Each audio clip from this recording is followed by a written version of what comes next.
There we go. Good morning, everybody. Well, actually, it's not morning, it's afternoon.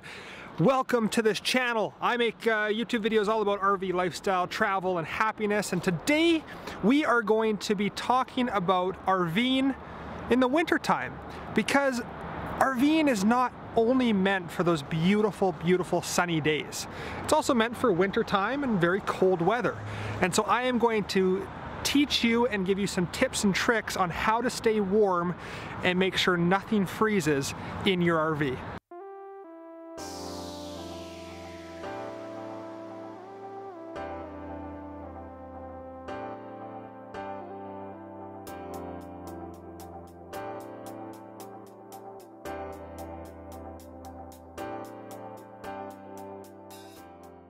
So we are actually going to be starting on the other side of the RV, the important side of the RV, where things will start to freeze immediately. So the external part of your RV, the two things that will freeze almost instantly on a crappy, cold day. Number one is your water line, and number two is your sewage hose. So let's focus on my water line to begin with. For me, what I do, right now I'm hooked up to city water. I don't hook up to city water at all when it's in cold conditions like this. What I'll do is I'll take my city water hookup out. I'll store my hose in a nice warm storage compartment in my RV, and then when I need water, I'll just fill up my fresh water tank.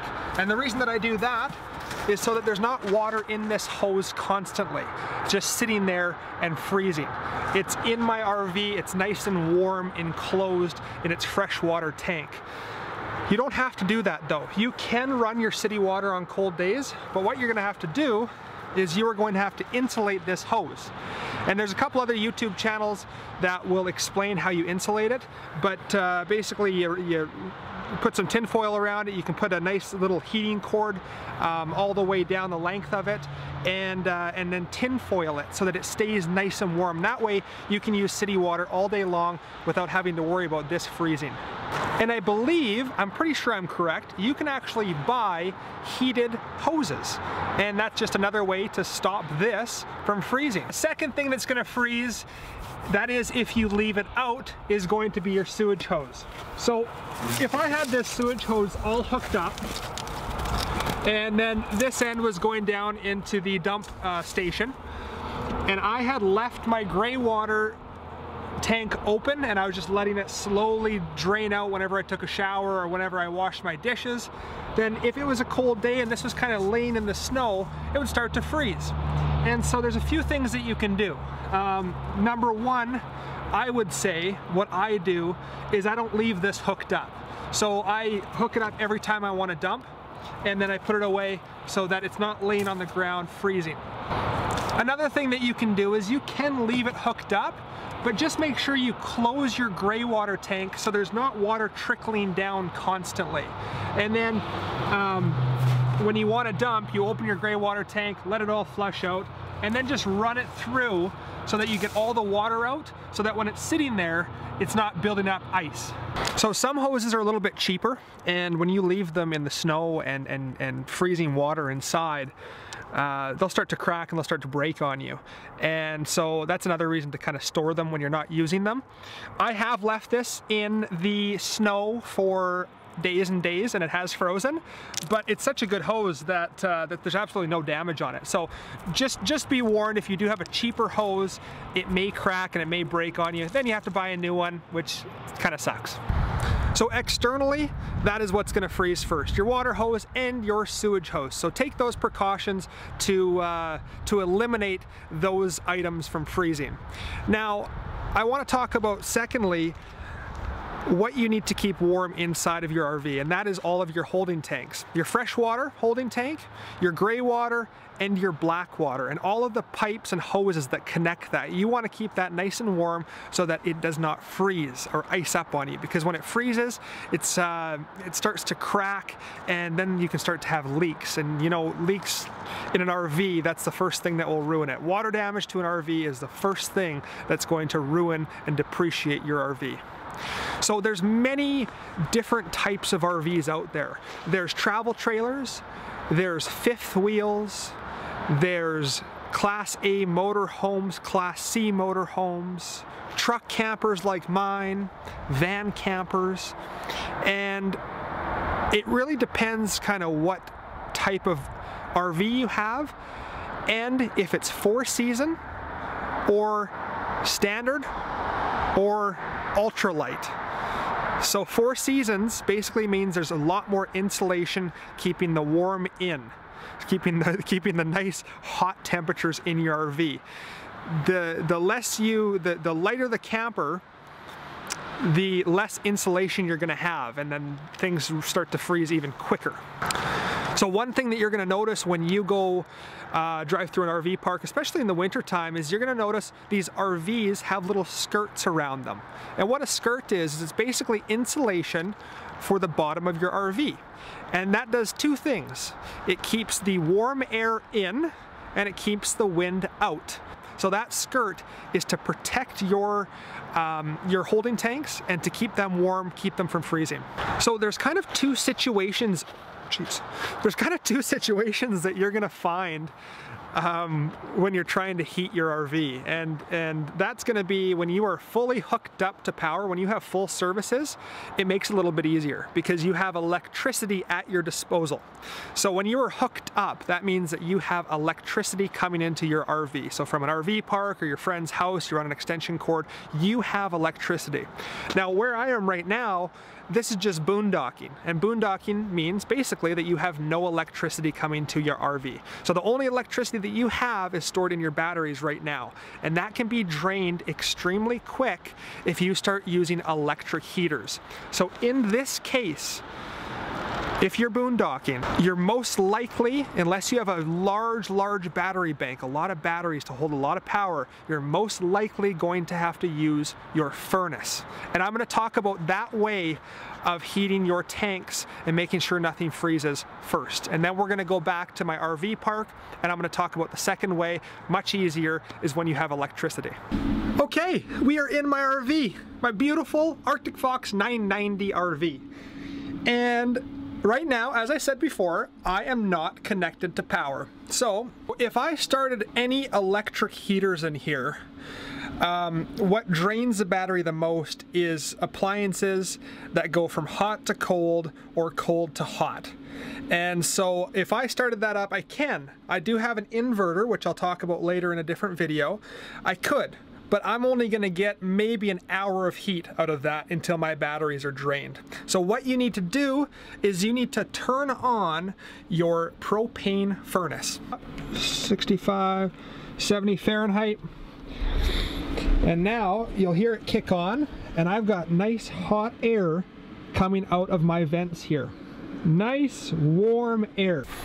Not only is this nice warm air being circulated inside of my RV, but it's also going underneath into my holding tanks.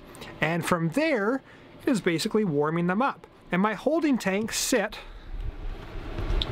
right here. So my gray water and black water go parallel. I'll show you with my foot. They go parallel just under the floor here. And then my freshwater tank is just under this little storage compartment here. So air comes out and it gets recirculated underneath the floor. So because my camper is a 4-season camper, I don't need to skirt anything because it's all enclosed. But my neighbors here, see what they're doing? They got a little plywood. This guy's got some insulation here, little styrofoam. And that just keeps the wind away and keeps it warm under their RV. Also, they may put a little bit of a space heater underneath just to keep all of their tanks nice and warm. So that's all great. Everything is staying warm, staying heated, but the only problem is that you're using propane, and propane is a very moist heat, meaning when you crank up that furnace and it's nice and toasty in here, there's a lot of moisture building. Also, when you go to cook, there's a lot of moisture building. Also, when you go and have a shower, a nice hot steamy shower, a lot of moisture. So what you need to do is turn fans on. When I have a shower, I always have this fan on, getting that moisture up and out of my RV. When I cook, I turn my fan on. Get that up and out of your RV. And I always, when I'm sleeping, when I'm boondocking, I should say, when I'm boondocking and I'm sleeping in my bed, I'll have my fantastic fan open. And sometimes I'll just have it open, like if it's really cold, I want to keep some heat in the RV, I'll have it just open to let some condensation and moisture out. But you can just dial this up and kind of get that up and out whenever you see the need to do so. So this is a good example. This is what a window should look like. There's no moisture on it, okay? No moisture. Now, on certain days when you cook a nice pasta, there's a lot of moisture building from that water. You will get moisture on your windows. The problem with that is not only is moisture getting on your windows, but it's getting inside. It's getting inside your walls.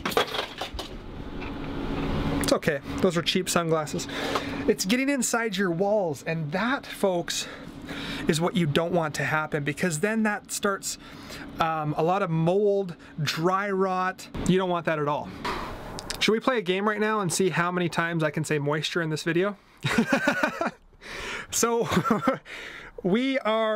you kind of get the idea right now on how to keep the tanks from freezing and how to keep the moisture out. Now that is just specifically for boondocking. Let me go back to the RV park and show you what I do when I have electricity and power. So guys, I just got back to my campsite, and on the way I had to slam on my brakes really hard because this car in front of me was stopping for some weird reason. And look what happened. It was my shower door. Holy man. We are going to continue this video after I put this door back on.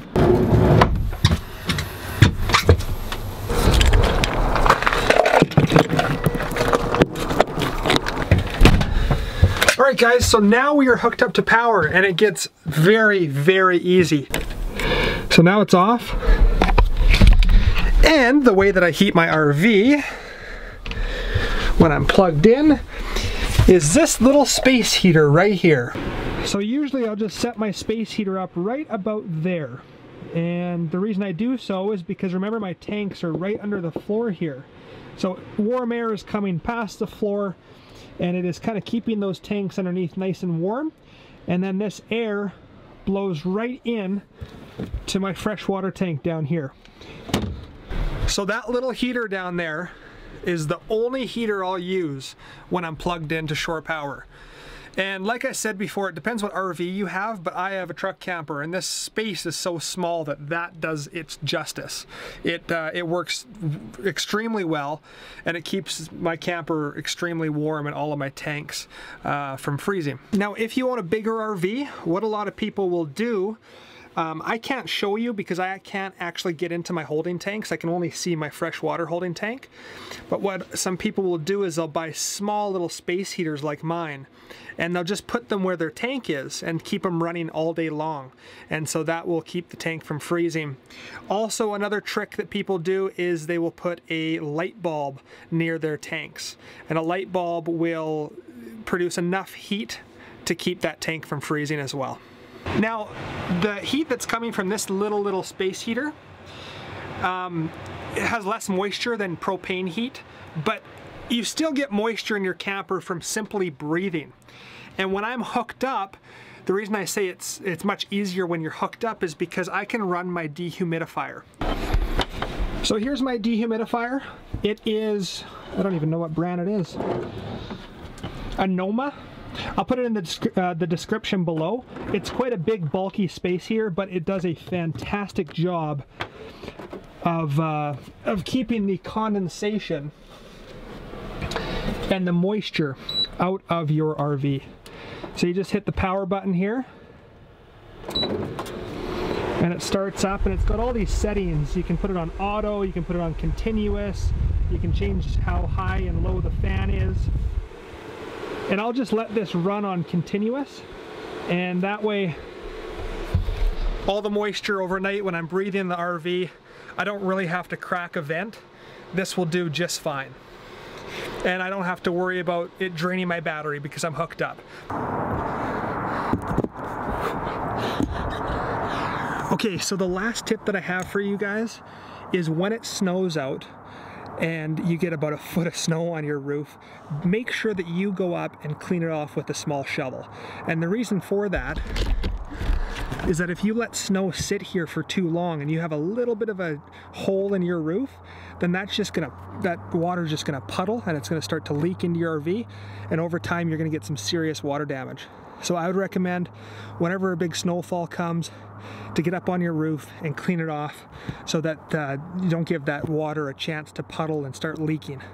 Other than that, guys, it's been a pleasure giving you this tutorial. I hope that you enjoy the rest of your day. I have plenty more videos on the way, and have a fantastic, I already said that. Have a fantastic day. Bye-bye. By the way, guys, I'm still in Whistler. Average temperature -2, -3 throughout the night. I believe it gets to about -10. That's Celsius for you Americans who are watching.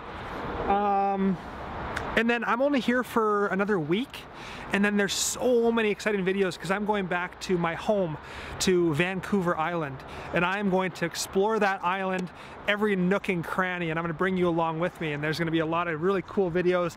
And also I'm going to keep doing the I don't know why I'm out of breath, the tutorials. I'm going to do my solar panel tutorial. I'm going to do 50 reasons why to buy an Arctic fox. Just tons of tutorials and tons of vlogs as well. I want to do more vlogs and kind of bring you with me and show you, I don't know, my life, I guess. All right.